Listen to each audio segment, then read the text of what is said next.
Welcome back to Case Closed Anime Review, episode number 57. This I'm reviewing the 900 and believe it or not, 60th episode of the anime, Miss Lonely and Detective Boys. Yep, and unlike last week's episode, which is part 2 of a two-parter, this is a standalone episode. It doesn't really affect much of anything in the series at all. Okay, what's the story for this one? You have all of the Junior Detective League, including Anita. Yeah, make a first appearance in probably about 6, 7 episodes. Quite a while since last I heard. And they're playing soccer. Okay, fine. A group of 5 kids playing soccer. Okay, I would add one more person to this group, but yet they never had anybody else ever since she joined the group. Yep. And then I think it's Amy comes across a woman who is sitting by herself at the park drinking wine. She's revealed to be, her name is Tamiko, and she's 35 years old, and she's a widow. And she has a ring around her neck. Yeah, a necklace. Why this is, the episode never explains. Well, some widows probably do in fact do this, where they would wear the wedding like this, or a necklace, because she's lonely, and of course that there was some guy she was talking to. Don't know much about this guy. As a matter of fact, the guy himself, I don't think reappears after this. No, not I can think of, no. So they talk to her, and then they decide, oh yeah, they talk for a while. And then somehow off screen she has to change her clothes. To where she goes to a botanical garden and takes the kids there. And at one point, Amy gets lost. Yeah, how the heck this is accomplished? It's like, okay, Amy has disappeared. Off screen, like, what? What the heck just happened? Yes. And then they call for her, and then we have a company, a president of a cosmetic company, a men's cosmetic company. His name is Kajiro, and he's 45 years old, making him 10 years older than Tamako, and it's implied these two may have fallen for each other. So they meet with him the following day, and they play soccer. Of course, they mentioned they have lunch together, play soccer, so they play soccer together. Yep. She makes a lunch for him, and they pursue a romantic relationship. What? But then we have a time skip. First time seeing in the episode, we have an actual time skip. Several days later, we have Detective Boys, along with Professor Gasa, make his first appearance in probably almost just as long as Nita. They go visit her house. They knock on her door, and it seems as though she's acting a bit weird, and also she changed the ring around her neck. Yeah, it's also implied that Kajiro basically proposed to her. And, well, this is where she meets Agasa for the first time. Yeah. Like, oh, I'm kind of like a guardian to these kids. And of course, they go see him, where he's on a terrace, and he's acting really weird. Apparently, he fell asleep. Yeah, and then Conan notices something really weird. He notices a spray bottle next to a bowl. Is this follow up with yes?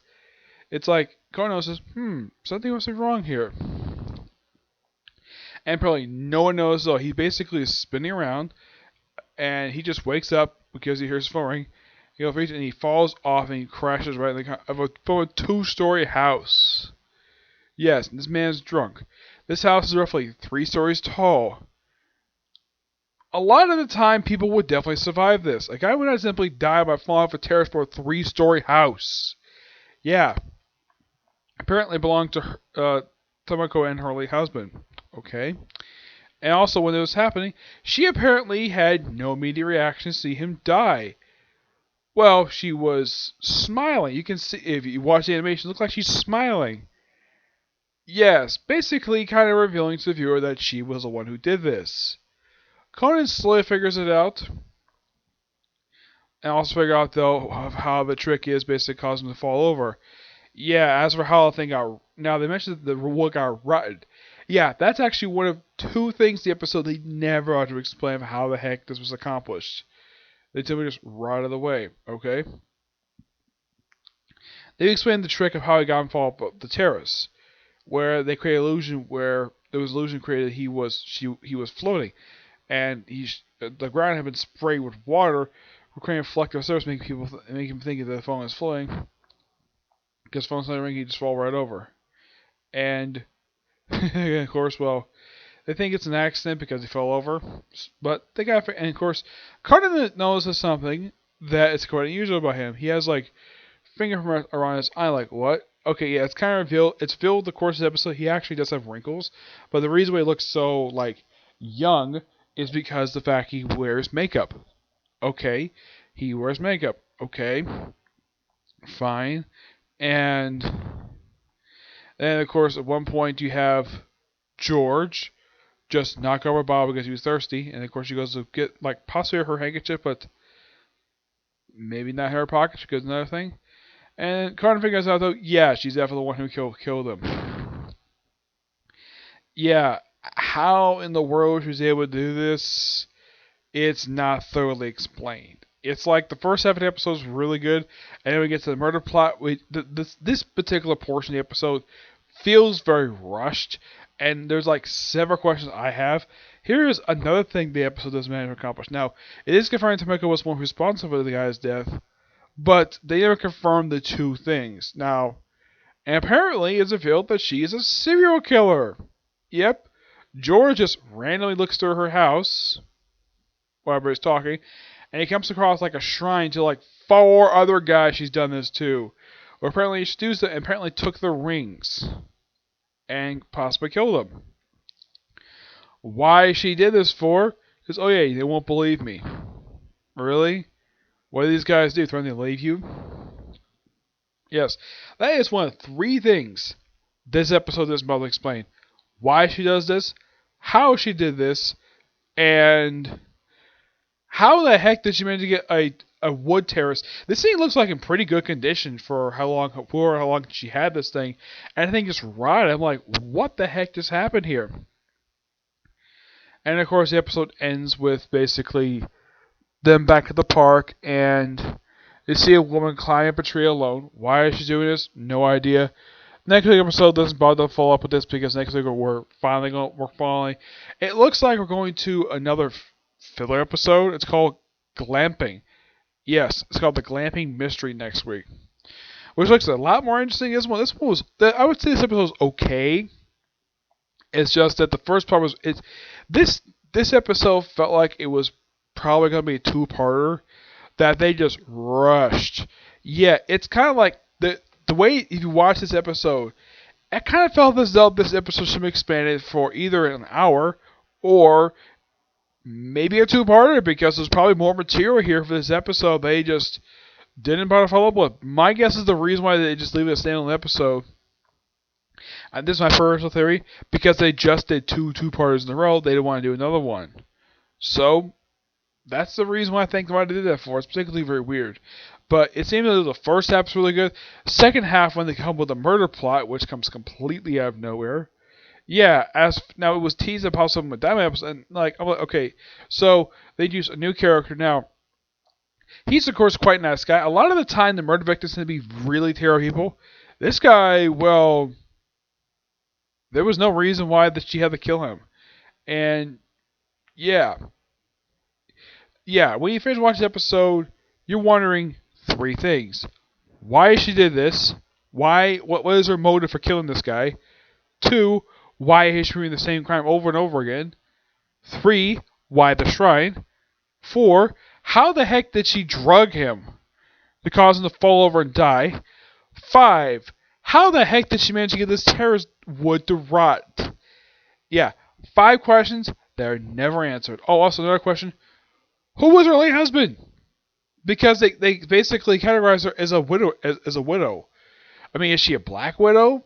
It's possible that's what it looked like, though. But yeah, as for who her late husband was, the episode doesn't bother to explain him. And there's no picture of him. The whole episode. Yeah. Does she kill these people for money? It's possible, yes. But aside from that, that's really it. It's just... It felt as though this episode... Here's my opinion. If you want to keep this a standalone episode, fine. Give more screen time, because I think the 23 minutes for this episode, yeah, the murder happens like roughly at the halfway point of the episode. Yeah. And my guess is the reason why they had to have murder because, well, the show is known for solving murders. And at least that he's doing the whole thing of solving Mr. Villagasa again. I mean, when was the last time that happened? Oh, yeah, it was the dinosaur mystery one. Yeah, the second one they had in the series. That was the last one I could think of they actually used the whole thing of Agasa be used as a stand-in for Conan. Because a lot of time it's just either him or probably Richard Moore. Which, speaking of Richard Moore and Rachel did not make a physical appearance in this episode. Neither does Richard Moore's office. Yep, as for what the heck they were up to this episode, they weren't even mentioned. Yeah. And it's nice, though, that Conan uses his bow tie, but that's the only gadget he uses the whole episode. He doesn't use any other gadget. He has all these other gadgets, he uses just one? Seriously? He couldn't use Knockout Needle, he couldn't use any other gadgets. Also, when was the last time anybody saw him use his superpower shoes? Or use his belt that shoots out soccer balls? Yeah, when was the last time those two gadgets made an appearance? It seems though lately the only gadget making an appearance. I mean, I know that last week they actually have reappearance of the Knockout Watch, which was featured also in the previous one as well. But this episode, it's all like, okay, we just use the bow tie. That's it? You don't bother to use anything else? Okay, fine, whatever. And also, in case you wonder, when was the last time the series introduced new gadgets? I think it was like episode like 918 when they used that flying gizmo, which was used in a movie. Yep. It's been a while since they used a new gadget. I mean, it got supposed to be an inventor, and yet, for some reason, they haven't used a new gadget in quite a while. I don't know, because they haven't used new gadgets in the manga. It's possible, yes. And like, it's going to be interesting because the one thing I know about episodes features Serena, Rachel's best friend. It didn't mean one of the most interesting episodes of the whole series because she's always a delight to see when she's on the screen. She's portrayed both in both the English and sub. Pretty similar personality, like she's got a different name. But aside from that, that's really it for this particular review. Yeah, nothing much else to say for this episode. Yep. So, excuse me. Yeah, my next review is gonna be a comic corner and a movie review. And you're probably thinking, wait, an anime review lasting about 15 minutes for this series? It's a bit unusual, but there's that. I am planning on doing definitely 2 other anime reviews. Today, one, of course, be reviewing the newest episode of One Piece and Boruto, because there was not one released last week. For some reason, they decided to take a week off last week for some strange reason. I have no idea why, but yeah. Until you see next you. Bye.